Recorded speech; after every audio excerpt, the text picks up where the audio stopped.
Hunger is the tragedy of too many people today. When you're hit by war or natural disasters, you have little chance of getting food. My name is Frank McCourt. I grew up in a slum in Limerick City, where hunger was common. It's the same everywhere, in the Congo in Africa, in Afghanistan, on the streets of the Bronx, the slopes of the Appalachian Mountains. My mother lost 3 of 7 children to hunger and ignorance. You don't have to live it to feel it. Action Against Hunger works in over 40 countries on 5 continents to provide nutrition, water, and sanitation, food security, and health programs for people who desperately need them. Each year, Action Against Hunger saves over 4 million lives.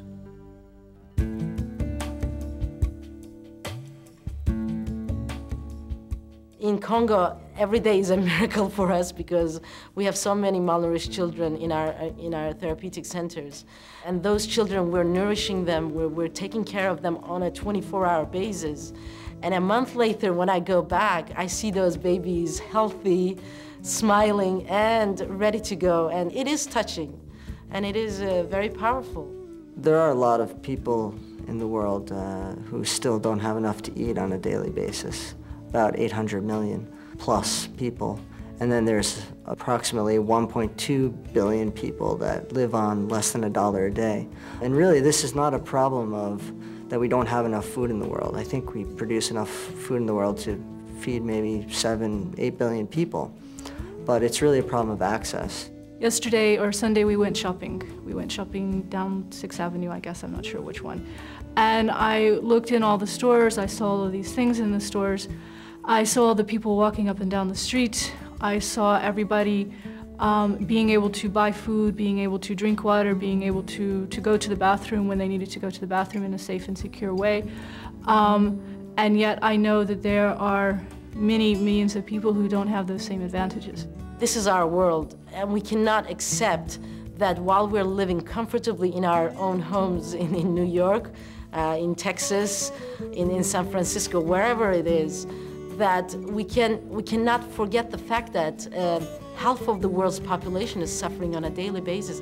Initially, everybody looks at hunger, that it's basically that it's drought, it's flood, and things like this. Certainly, this is the case in South Sudan, but isn't the primary reason. In a place where there is actually civil war, when we're seeing rates of malnutrition of 30%, which might not mean a lot, but international standards is 10%, is an emergency. We're seeing 3 times that in South Sudan. Our work on the field is very striking. We see these malnourished children, we see these suffering people, and with our programs, I can see the difference that I'm making for their lives on a daily basis. Within any therapeutic feeding centre that we're working with, we have health educators as well as home visitors. And part of their activity is actually going out into communities and to inform communities that this centre is opening. The therapeutic centres work in 3 phases. The first phase is the introduction. That's where we start giving them the therapeutic milk slowly and gradually, and we keep them under surveillance for 24 hours. After a 7 days or 10 days period, we move them to a second phase where we start introducing some of the solid food so that we can really monitor the treatment. And the third phase is the one where we start giving them the solid food.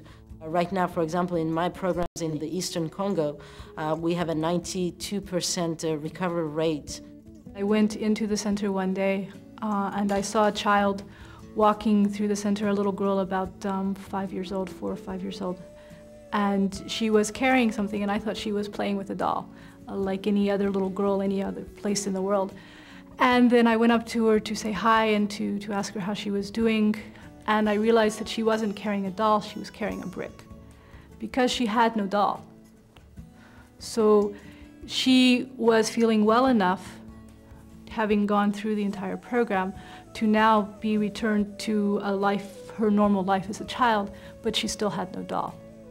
And so what we did was we started the mothers sewing dolls for their children. We're constantly in a situation of training staff, of increasing the local capacities, the local capabilities. We work with authorities or communities, that could be the heads of tribes or elders and people such as that. In Uganda, where I was also head of mission, our activities were more concerned with water. So it was our job there to bring water to the people and to provide them with the means of knowing proper sanitation tools and techniques. Certainly we're involved a lot with research in the best practices that can happen, particularly in nutrition. This also is in the case of food security, water, and to actually deal with the root causes of malnutrition. So we have a lot of expertise internationally in the fight against malnutrition and fight against hunger too, and have a good reputation because we actually do meet the needs of the beneficiaries. There are several reasons to give to Action Against Hunger. Number one is that Action Against Hunger is very, very good at what it does. We measure success in our nutritional programs by the number of children that leave our programs alive. We measure success in terms of the number of liters of water that we're producing on a daily basis. We measure success in the food security programs in terms of the increased harvest. In all of them, we measure it in terms of the number of people that we've trained. Knowledge is one of those things that you can use forever and ever and ever. We make sure that everyone knows where our money goes, what we are doing, and we keep to our charter of transparency, impartiality, and getting the aid to the most vulnerable population. So we give our confidence to the people who are giving their money to us. I wish I could swing up into the sky, up into the clouds. I might be able to fly around the whole world and not hear my brothers, Oliver and Eugene, cry in the middle of the night anymore. My mother says they're always hungry. She cries in the middle of the night too. Thank you for your support of Action Against Hunger.